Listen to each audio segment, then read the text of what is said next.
ట్రస్ట్ను రద్దు చేస్తామని నిర్ణయం తీసుకున్నాం, కానీ ఆ స్కీమ్ అయితే అది కంటిన్యూ అవుతుంది. మెయిన్ అకౌంట్ ఒకటే ఉంటుంది, దానికి సబ్ అకౌంట్ ఎందుకు అని దాని మీద చాలా ఆరోపణలు ఉన్నాయి. ప్రజల్లో అనుమానం ఉంది. ఆ అనుమానాలు తీర్చాలంటే మనం మెయిన్ అకౌంట్కే పోతే బాగుంటుంది అనేది ఒక ఉద్దేశం అంతే.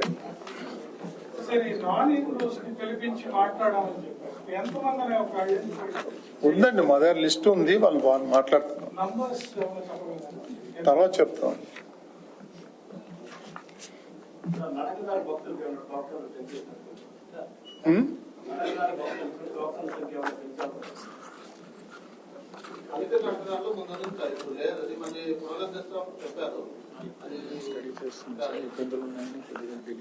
అదే కొన్ని ఇబ్బందులు ఉన్నాయి, దాంట్లో స్టడీ చేసి నిర్ణయం తీసుకుందామండి. ఇప్పుడైతే మేము ఏదైతే చెప్పామో ఈరోజు బోర్డులో తీసుకున్న నిర్ణయాలు, బియాండ్ దట్ మీరు అడిగితే మా దగ్గర మళ్ళీ బోర్డు మీటింగ్ లో పెట్టి చేయాలి. ఊరిక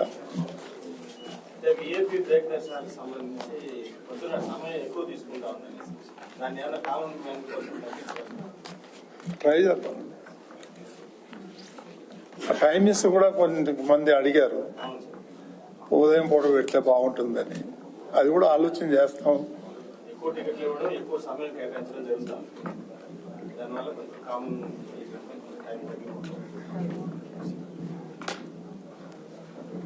ఇంకా ఎనీథింగ్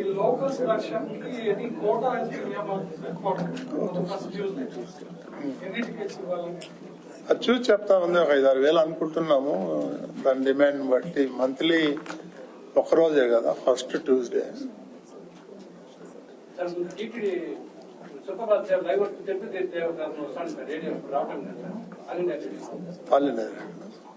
ఏంటో మరి అనుకుంటా ఉంటాను. ఫారెస్ట్ ఆధీనంలో కొన్ని చోట్ల అన్యమతస్తులు అక్కడికి చేరుకోరు, మత ప్రచారం కూడా అది యాక్షన్ తీసుకున్నామండి. నిన్న కూడా ఒక చిన్న ఇన్సిడెంట్ జరిగింది, ఇమీడియట్ గా కేసు పెట్టడం కూడా జరిగింది. అందులో మాత్రం ఏం కాంప్రమైజ్ లేదండి. అన్య మతస్థుల ప్రచారానికి చోటు లేదు. It is very clear. ఎవడో దొంగతనంగా వచ్చి ఏదో మాట్లాడితే దాన్ని మనం సాధ్యమైనంత వరకు కట్టడి చేద్దాం. అది టీటీడీలో స్వాధీనం ఎట్లా చేసుకుంటాం, అది ఫారెస్ట్ అలౌ చేయరండి వాళ్ళు.